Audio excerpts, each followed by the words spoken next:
You're listening to 5 Minutes of English with Laura Pickens, a short podcast about the way we actually talk, like for real. Relationships and attitudes. Hi, my name's Laura. I'm an American living in Russia, and this is a common mistake that Russians make, and I think it's mostly because that we don't understand the word attitude. A lot of times we just use the word relationship, but I want to show you the difference between the two. So the word relationship is kind of how you understand it. It means the connection between two things. Usually it's about people, but it's not always. We are in a relationship. That means a boyfriend and a girlfriend. Easy. I have a good relationship with my boss. It means we like each other, we can talk to each other. But we can also talk about things. What's the relationship between diet and health? Which means how are they connected? We can talk about it mathematically. There is a relationship between pressure and density. They are connected. So I think we understand relationship. So what is attitude? Attitude is how someone feels or behaves about something. So you might see the same word translated when you have a question like, what's your attitude toward smoking? A lot of Russians might say, what's your relationship with smoking? Which honestly is a weird question to ask to an English speaker. What we would say is, what's your attitude towards smoking? How do you feel about it? Are you very much opposed about it, or is it okay if I stand outside and smoke? But there's more to it than that. We love talking about attitudes because another way to think about it is mindsets.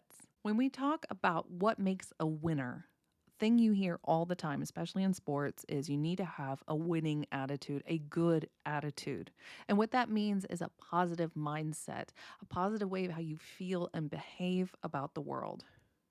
For example, a positive attitude means you're ready to come onto the court, the field, and say, I'm ready to win. I'm ready to do whatever it takes. I'm not going to complain. I'm not going to blame. I'm just going to work hard and get it done. A bad attitude is someone who is always looking to say why they can't do what they need to do. They're looking to complain. They whine a lot. Bad attitudes will get you fired from jobs, ruins relationships. Sometimes that you'll hear mothers say to their children, don't give me attitude. We mean a bad attitude. It means when a child talks back to their mother, they're giving them attitude. So remember, relationship is how things are connected.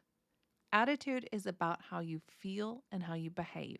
And just as a pronunciation guide, I want to show you how I am pronouncing attitude. If you notice, I am not saying attitude, which is how it is spelled. And that is a part of the American accent. I'm sure you can see it in other English accents, but I can definitely speak to this one. In American English, we don't like to have a hard T sound that breaks the flow of sound.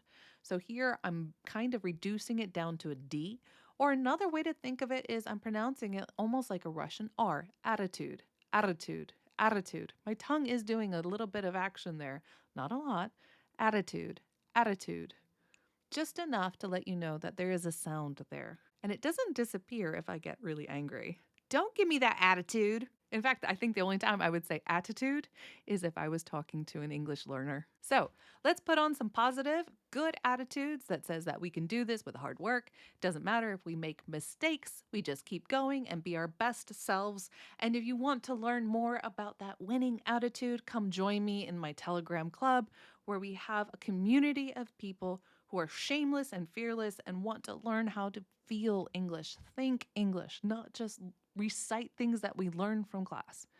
So if you want to join us, there's a link in the description, or you can come find out more by going to laurapickens.ru/podcast, where there is a link to my Telegram club and also some more resources along with this podcast. And with that, guys, I am going to see you in the next one. Bye.